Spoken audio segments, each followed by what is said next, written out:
You all, thank you for all the love, but it is now my honor to introduce somebody who knows a whole lot about hope. Someone who has spent his life strengthening our democracy, and let me tell you, as someone who lives with him, he wakes up every day, and thinks about what's best for this country. Please welcome America's 44th president and the love of my life, Barack Obama.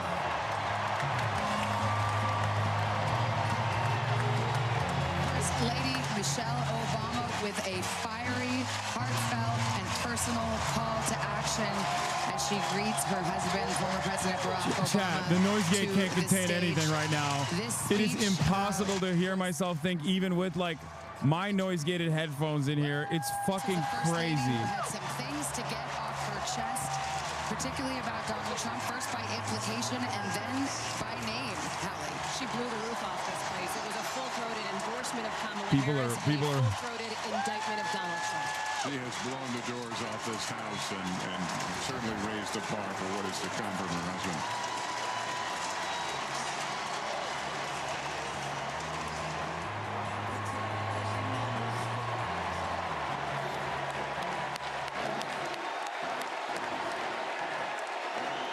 Thank you, thank you.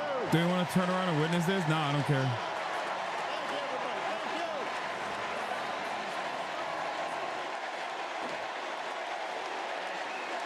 Thank you. No, that's enough. Thank you, thank you. Chicago! It's good to be home. I'm muting my mic. It is good to be home, and I don't know about you, but I'm feeling fired up.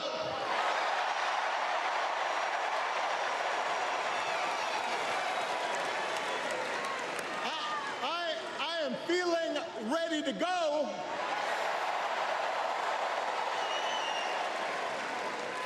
Even if I am the only person stupid enough to speak after Michelle Obama.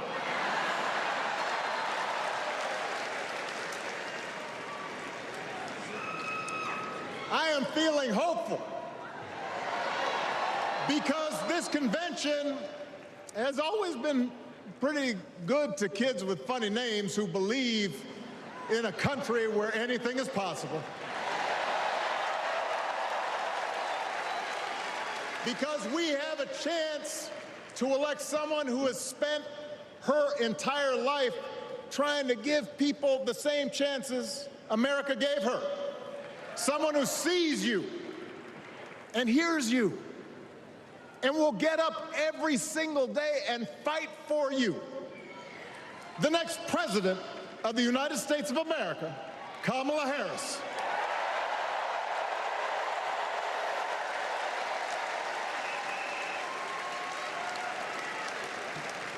It's been 16 years since I had the honor of accepting this party's nomination for president. And I know that's hard to believe because I have not aged a bit. But it's true. And looking back, I can say without question that my first big decision as your nominee turned out to be one of my best. And that was asking Joe Biden to serve by my side as vice president.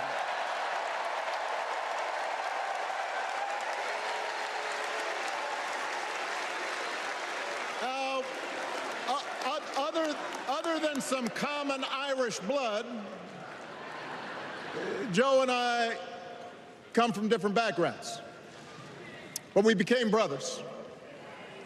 And as we worked together for 8, sometimes pretty tough years, what I came to admire most about Joe wasn't just his smarts, his experience. It was his empathy and his decency and his hard-earned resilience, his unshakable belief that everyone in this country deserves a fair shot. Bro, of course he's riding Joe. And over the last 4 years, those are the He dropped out. values He's got to give him his flowers. America has needed most. At a time when millions of our fellow citizens were sick and dying, we needed a leader with the character to put politics aside and do what was right. At a time when our economy was reeling, we needed a leader with the determination to drive what would become the world's strongest recovery. 15 million jobs, higher wages, lower health care costs. At a time when the other party had turned into a cult of personality, we needed a leader who was steady and brought people together and was selfless enough to do the rarest thing there is in politics, putting his own ambition aside for the sake of the country.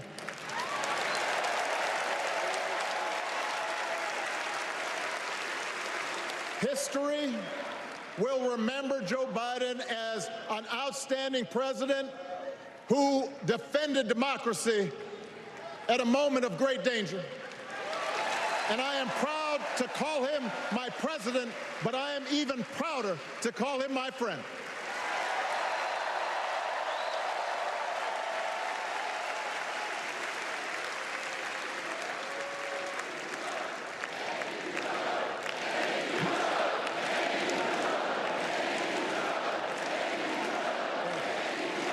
Now, the torch has been passed. Now it is up to all of us to fight for the America we believe in. And make no mistake, it will be a fight. For all the incredible energy we've been able to generate over the last few weeks, for all the rallies and the memes, this will still be a tight race in a closely divided country. A country where too many Americans are still struggling, where a lot of Americans don't believe government can help. And as we gather here tonight, the people who will decide this election are asking a very simple question. Who will fight for me? Who's thinking about my future? About my children's future, about our future together? One thing is for certain. So is Mamala. Donald Trump is not losing sleep over that question.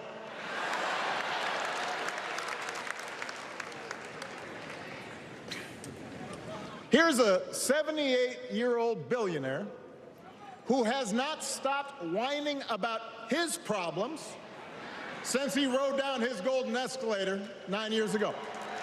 It has been a constant stream of gripes and grievances that's actually been getting worse now that he's afraid of losing to Kamala.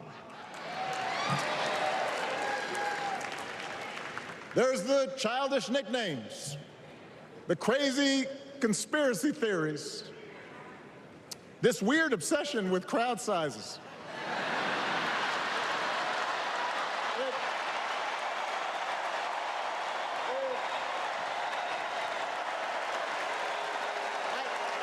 It just goes on and on and on.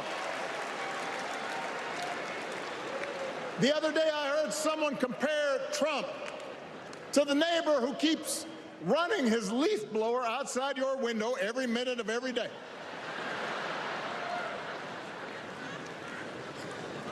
Now, from a neighbor, that's exhausting. From a president, his charisma is it's so fucking unmatched, dude. He's funny too. The truth is, Donald Trump sees power as nothing more than it means to his ends. He wants the middle class to pay the price for another huge tax cut that would mostly help him and his rich friends. He killed a bipartisan... Dude, Every time I hear him speak, I'm so frustrated with what could have happened if Obama was truly a progressive person, you know what I mean? And he actually cared Solve the problem to organize. would hurt his campaign. He doesn't. Do not boo. Vote. All he uses charisma is to make people forget about his fucking war crimes. He doesn't seem to care if more women lose their reproductive freedom, since it won't affect his life. And most of all, Donald Trump wants us to think that this country is hopelessly divided between us and them, between the real Americans, who of course support him, and the outsiders who don't. And he wants you to think that you'll be richer and safer if you will just give him the power to put those other people back in their place. It is one of the oldest tricks in politics, from a guy whose act has, let's face it, gotten pretty stale. We do not need 4 more years of bluster and bumbling and chaos. We have seen that movie before, and we all know that the sequel is usually worse.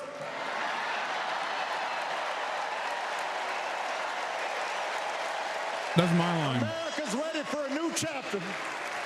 America's ready for a better story. We are ready for a President Kamala Harris.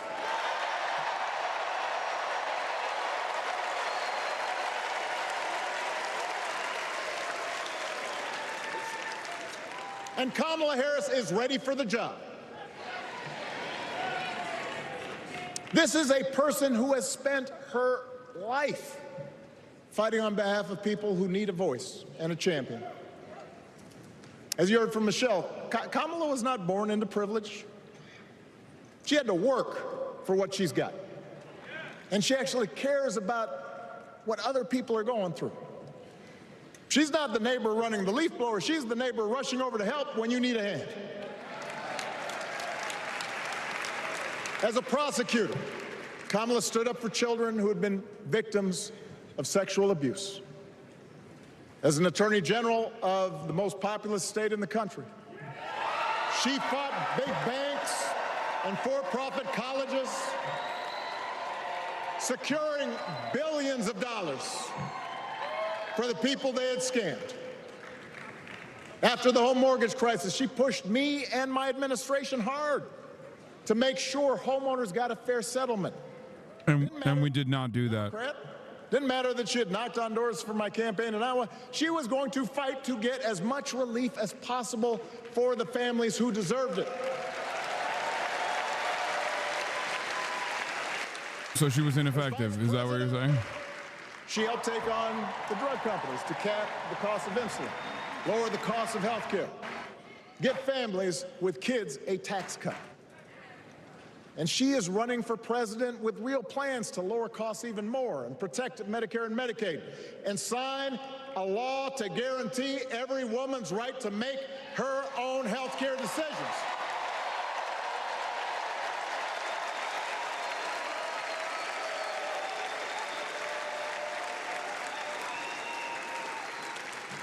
In other words, Kamala Harris won't be focused on her problems.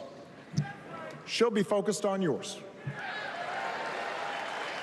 As president, she won't just cater to her own supporters and punish those who refuse to kiss the ring or bend the knee. She'll work on behalf of every American. That's who Kamala is. And in the White House, she will have an outstanding partner in Governor Tim Walz.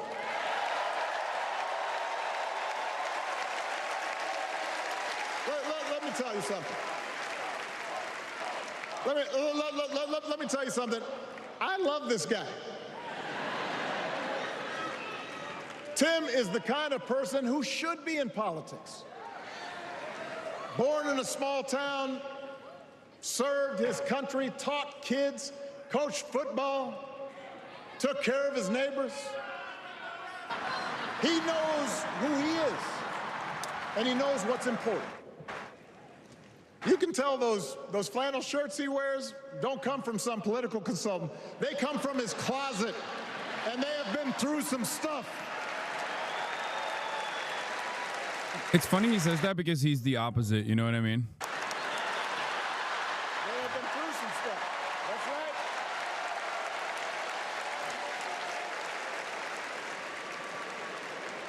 right. Together, Kamala and Tim have kept faith with America's central story.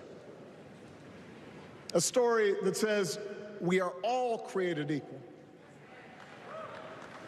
All of us endowed with certain inalienable rights, that everyone deserves a chance, that even when we don't agree with each other, we can find a way to live with each other. You still have that person's car keys? What?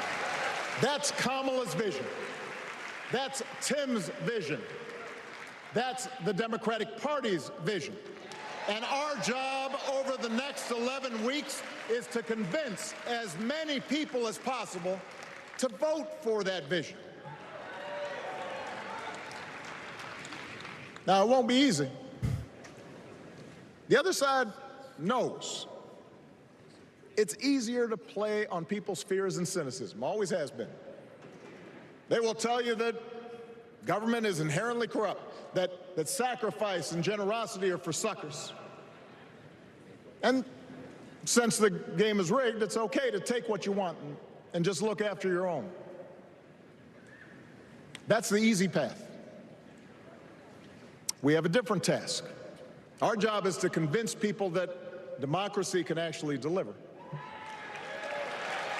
And in doing that, we can't just point to what we've already accomplished.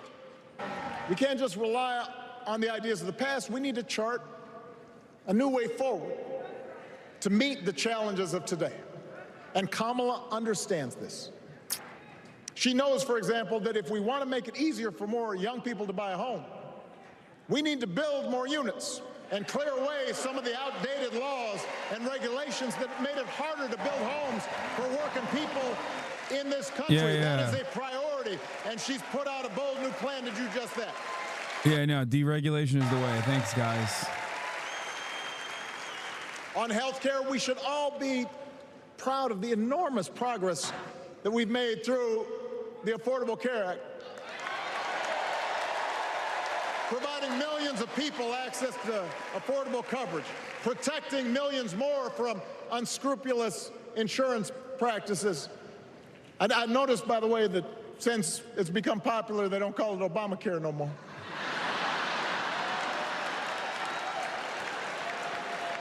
But when Trump was in office, we could afford to survive, man. Shut the fuck up. Stop there, which is why she'll keep working to limit out-of-pocket costs. At first, I thought you were gonna cook, and then you talked about how you were fine under Trump. Like, we need to put a college degree within reach of more Americans. But she also knows college shouldn't be the only ticket to the middle class. We need to follow the lead of governors like Tim Walz, who said, if you've got the skills and the drive, you shouldn't need a degree to work for state government. And in this new economy, we need a president who actually cares about the millions of people all across this country who wake up every single day to do the essential, often thankless work, to care for our sick, to clean our streets, to deliver our packages. We need a president who will stand up for their right to bargain for better wages and working conditions. And Kamala will be that president. Obama could have passed card check and didn't. Obama had a supermajority. Yes, she can.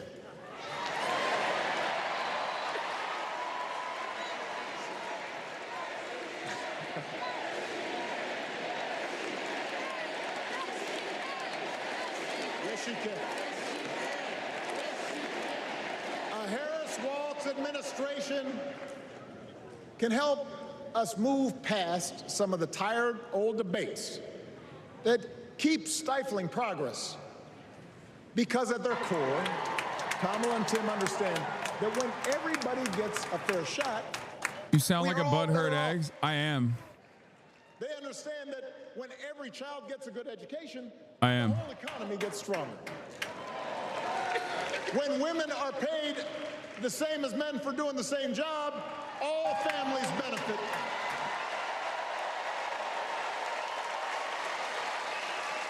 They understand that we can secure our borders without tearing kids away from their parents, just like we can keep our streets safe while also building trust between law enforcement and the communities they serve and eliminating bias. That will make it better for everybody.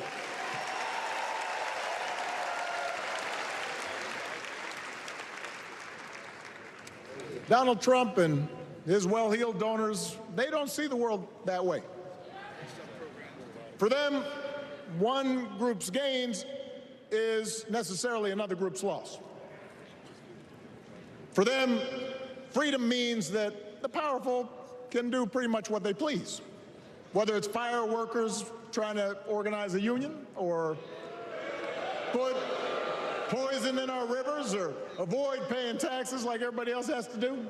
He's talking about. Well, we have a broader idea of freedom. We believe in the freedom to provide for your family if you're willing to work hard. The freedom to breathe clean air and drink clean water and send your kids to school without worrying if they'll come home. We believe that true freedom gives each of us the right to make decisions about our own life, how we worship, what our family looks like, how many kids we have, who we marry. And we believe that freedom requires us to recognize that other people have the freedom to make Chat, there's no shot he measures Palestine, bro. Are you out of your fucking mind? Obama's the last person, in my opinion, that would ever do that in a situation like this. He doesn't, one, he doesn't like rocking the boat, and two, he doesn't give a fuck about Palestinians. An America where we, the people, includes everyone. Because that's the only way this American experiment works. And despite what our politics might suggest, I think most Americans understand that. Democracy isn't just a bunch of abstract principles and dusty laws in some book somewhere. It's the values we live by. It's the way we treat each other, including those who don't look like us, or pray like us, or see the world exactly like we do.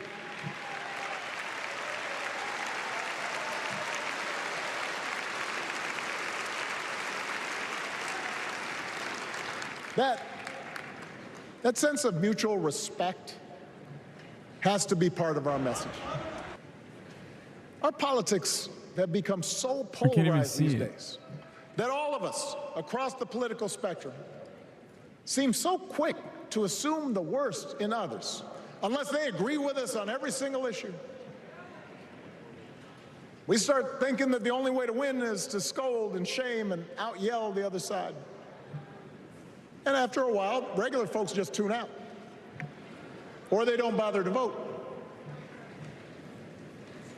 Now, that approach may work for the politicians who just want attention and thrive on division, but it won't work for us.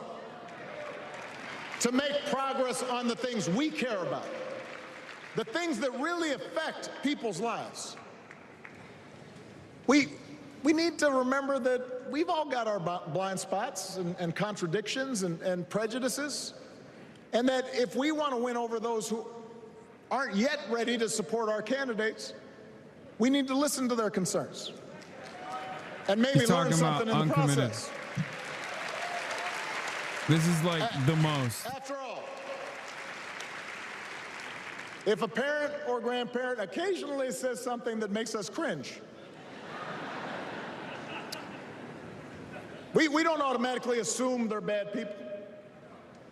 We recognize that the world is moving fast, that they need time and maybe a little encouragement to catch up. Our fellow citizens deserve the same grace we hope they'll extend to us. He's talking about uncommitted. He's talking about uncommitted.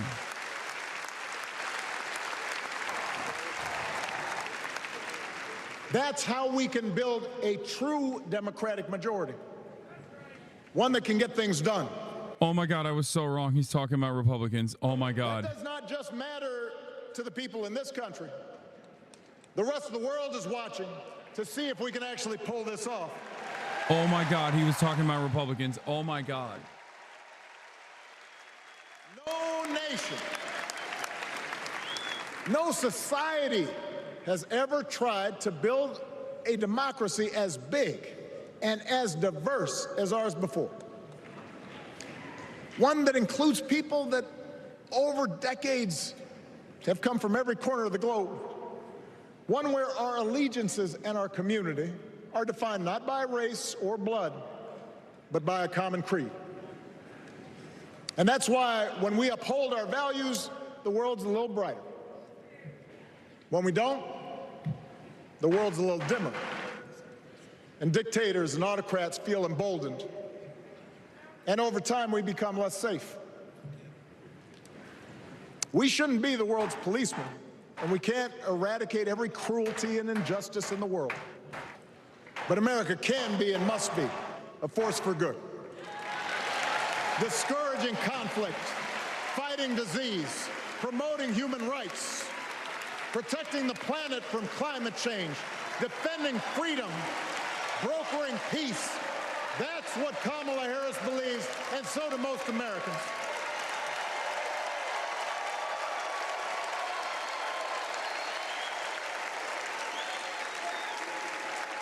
Now,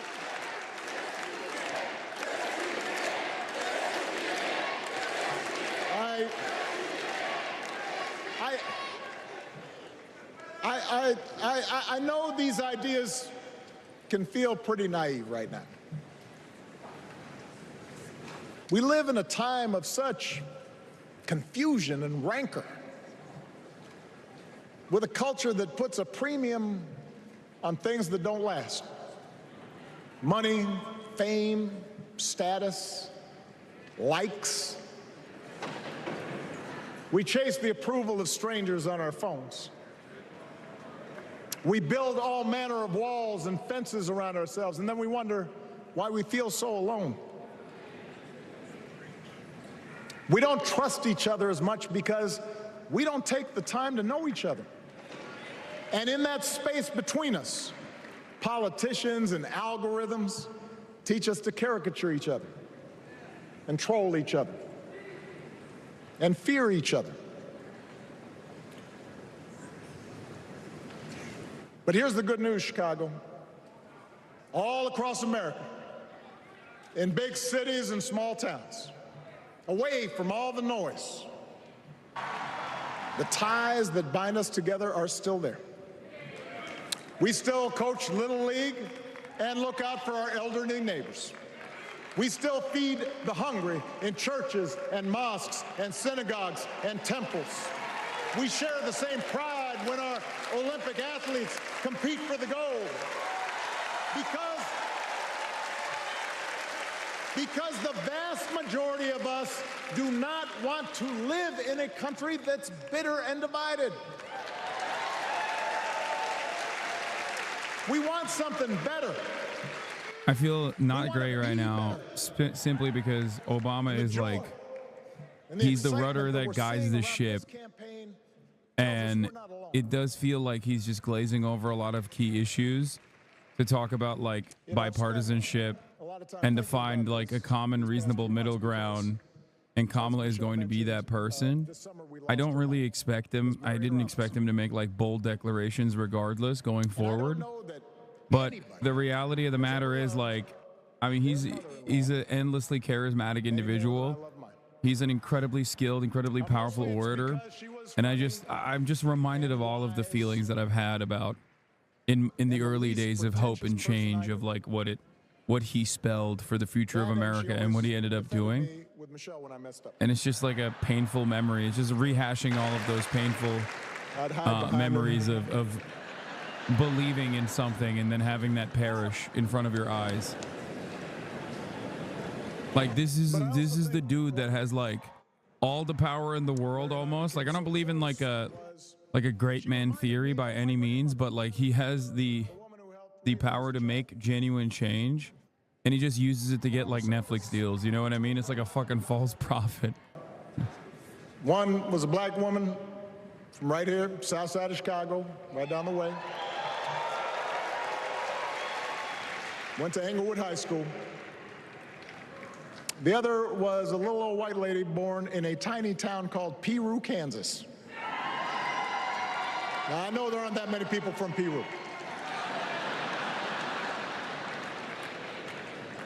And yet they shared a basic outlook on life. They were strong, smart, resourceful women, full of common sense, who, regardless of the barriers they encountered, and women growing up in the 40s and 50s and 60s, they encountered barriers. They still went about their business without fuss or complaint and provided an unshakable foundation of love for their children and their grandchildren. In that sense, they both represented an entire generation of working people who, through war and depression, still think it's the best speech of the night? No, Michelle Obama's speech was better. Helped build this country. Michelle Obama unironically cleared him. Well, like, not even a question. Toiled every day at jobs. No, Michelle Obama's speech was insane. In comparison to this, the energy is different. They willingly went like, think about the energy. Think about the energy in the room, the crowd. Just to keep a roof over their families' heads, just to give their children something better. But they knew what was true. They knew what mattered. Things like honesty and integrity, kindness and hard work. They weren't impressed with braggarts or bullies. They didn't. It could be. It could also be because like the words might ring hollow because like I know what it was like to be to live when he was president. You know what I mean? I know it's a little different. Like Michelle Obama was never president. He was. You know what I mean? They found pleasure in simple things: a card game with friends, a good meal, and laughter around the kitchen table. Helping others, and most of all, seeing their children do things and go places that they would have never imagined for themselves.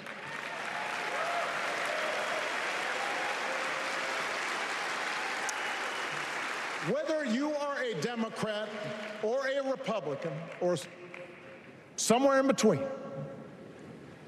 we have all had people like that in our lives. People like Kamala's parents, who crossed oceans because they believed in the promise of America. People like Tim's parents, who taught him about the importance of service. Good, hard-working people who weren't famous or powerful, but who managed in countless ways to leave this country just a little bit better than they found it. As much as any policy or program, I believe that's what we yearn for. A return to an America where we work together and look out for each other. A restoration of what Lincoln called, on the eve of Civil War, our bonds of affection. An America that taps what he called the better angels of our nature. That is what this election is about. And I believe that's why if we each do our part over the next 77 days, if we knock on doors, if we make phone calls, if we talk to our friends, if we listen to our neighbors, if we work like we've never worked before, if we hold firm to our convictions, we will elect Kamala Harris as the next president of the United States and Tim Walz as the next vice president of the United States. We will elect leaders up and down the ballot who will fight for the hopeful, forward-looking America we all believe in. And together, we too will build a country that is more secure and more just, more equal, and more free. So let's get to work. God bless you. And God bless the United States of America.